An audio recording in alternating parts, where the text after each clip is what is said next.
যারা আমাকে ভাইরাল করেছে আমি তাদেরকে একটা কথাই বলব। টাকা ইনকাম করার জন্য ভিউ ভিউ ব্যবসার জন্য আপনারা যদি এটা করে থাকেন আপনারা অবশ্যই আল্লাহর কাছে দায়ী থাকবেন। ওই কথাটা মনে পড়লে অসুস্থ হয়ে যাই। আমি একটা কথাই বলব, আপনারা এমন কিছু করবেন না যেটা একটা মানুষের জীবন নিয়ে টানাটানি হয়।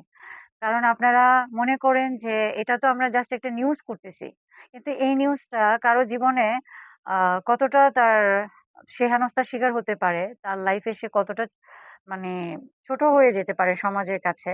তার জীবনে কতটা খারাপ একটা মোড় নিতে পারে সেটা কিন্তু আপনারা জানেন না। তাই আপনাদের কোনো অধিকার নেই যে একটা মানুষের জীবন আ হেল করে দেওয়ার জন্য লাইফ। আপনারা বুঝে শুনে নিউজ করবেন, পারলে পজিটিভ নিউজ করবেন, শিরোনাম করবেন পজিটিভ যেটা একটা মানুষের জন্য ভালো হয়। গানগুলো নিয়ে যেহেতু কেউ আমার লাইফ হেল করে দেওয়ার মতো অবস্থা করেছে, তো ইনশাআল্লাহ আমি এখন সুস্থ। আলহামদুলিল্লাহ সবার দোয়ায় আপনাদের। রিফাত ভাইয়াকে আমি তো ভাইয়া বলি। সে যখন থেকে উনার নাটকে আমি কাজ করি তখন থেকেই উনাকে আমি রিফাত ভাই বলি। কখনোই ফ্রেন্ড বলি নাই। কিন্তু আসলে ওইখানে কিছু সাংবাদিকদের সাথে আমরা মজা করে তখন হচ্ছে যে ক্যামেরা যে অন ছিল আসলে আমি আ সেই মুহূর্তে ভুলে গিয়েছিলাম।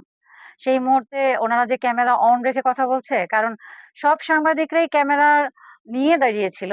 কিন্তু কিছু সাংবাদিক আমাদের পরিচিত থাকায় তাদের সাথেই আমি কথাগুলি বলছিলাম মজা করে। অ্যা অ ওনারা বলতেছিল কি, "ভাইয়া কি আপনার জাস্ট ফ্রেন্ড?" আমি বলি, "হ্যাঁ, হ্যাঁ, জাস্ট ফ্রেন্ড। হ্যাঁ, স্বামীকে রেখে হ্যাঁ, আমার হাসব্যান্ড থাকুক, বয়ফ্রেন্ড থাকুক, যেই থাকুক তার সাথে আ তার অবশ্যই পরিচয় থাকবে।" কেননা আমি কিন্তু এটাও বলেছি। ফান করে কিছু কথা বললেও আমি কিন্তু আবার ফানের মাঝামাঝি কিছু সত্যও বলেছি। যেমন রিফাত ভাইয়ের পরিবারের সাথে কিন্তু আমাদের পারিবারিক সম্পর্ক। রিফাত ভাইকে কিন্তু আমাদের পরিবারের সবাই চিনে এবং আমাকে কিন্তু তাদের পরিবারের সবাই চিনে। আর সেদিন কিন্তু তার পরিবারের লোকজনও ছিল। আ সে ছবিগুলোও আমাদের কাছে আছে। সেই ভ্যালেন্টাইন ডে যে ফুল দিয়ে ছবি, একই ড্রেস, একই আমরা অনেক প্লেসে ঘুরেছি। তো ভাইয়া, ভাবি, তার বাচ্চা ছিল। তো ওরা যখন অন দ্যা ওয়ে তে বা রাস্তায় ছিল সেই মুহূর্তে আমরা ফুল কিনছিলাম আর হচ্ছে পত্রিকার একটা শুট করছিলাম। আমরা ফুড ব্লগিং করার জন্য লালবাগে যাবো। একটা রেস্টুরেন্টে আমরা ইনভাইটেড ছিলাম। তো অলরেডি সাংবাদিকরা যখন ইন্টারভিউ নিচ্ছে তখন কিন্তু ওরা চলেও আসছে ফ্যামিলি। আমাদের ফ্যামিলি পরিচিত আরো অনেক বন্ধু-বান্ধব ছিল। তো আমি শুধু সাংবাদিকদের সাথে কথা বলছিলাম, ফান করছিলাম। আবার কিছু কথা হচ্ছে যে কিছু অন্য সাংবাদিকদের যাদেরকে চিনি না তাদের সাথে আবার ইন্টারভিউ দিচ্ছিলাম। তো ফানের বিষয়গুলো আবার ওরা টেনে নিয়ে একসাথে জোড়া দিয়ে কি করেছে জানি না। মানে ওখানে আ আমি নিজেই দেখে অবাক যে ফান কথাগুলো কেন ওরা নিয়েছে। মজা করেও তো আমরা অনেক ঠাট্টা করি। তো এগুলোকে আবার সোশ্যাল মিডিয়াতে অনেক কনটেন্ট ক্রিয়েটররা আগে পরে কি কথাগুলি বলেছিলাম, সে কথাগুলো কিন্তু সাংবাদিকরা আ রাখেনি রেকর্ডে। সবকিছু আ কাট করে যখন আমরা ফান করে কিছু কথা বলেছি, সেই কথাগুলোকেই তারা ভিউ ব্যবসার জন্য প্রচার করে। রিফাত ভাইকে আর আমাকে দুজনকেই সাংবাদিকরা চিনত। সেদিন আমরা হচ্ছে যে একটা ফুড ব্লগিং এর জন্য বের হচ্ছিলাম। তো যেহেতু সেদিন ভ্যালেন্টাইন ডে ছিল, সেই সাজে আমি বের হইছি।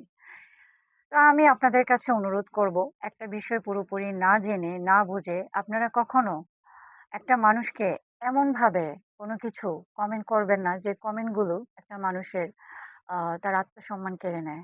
আপনাদের এই খারাপ কমেন্ট এবং আপনাদের মেন্টালিটি, আপনাদের চিন্তাধারা একটা মানুষকে আসলে কতটা ক্ষতিগ্রস্ত করতে পারে সেটা কিন্তু আপনারা ধারণাও করতে পারবেন না।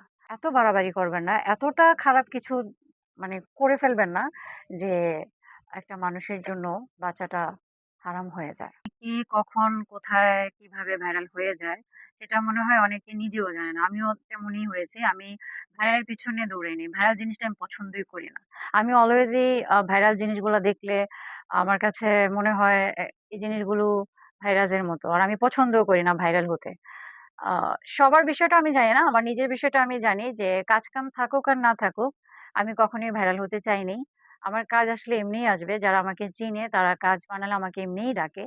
আর আমার যদি কাজ করার যোগ্যতা থাকে বা আমার ভাগ্যে থাকে আমি অবশ্যই কাজ করতে পারব। ভাইরাল হওয়ার কোনো বিষয়টা আমার মধ্যে নেই।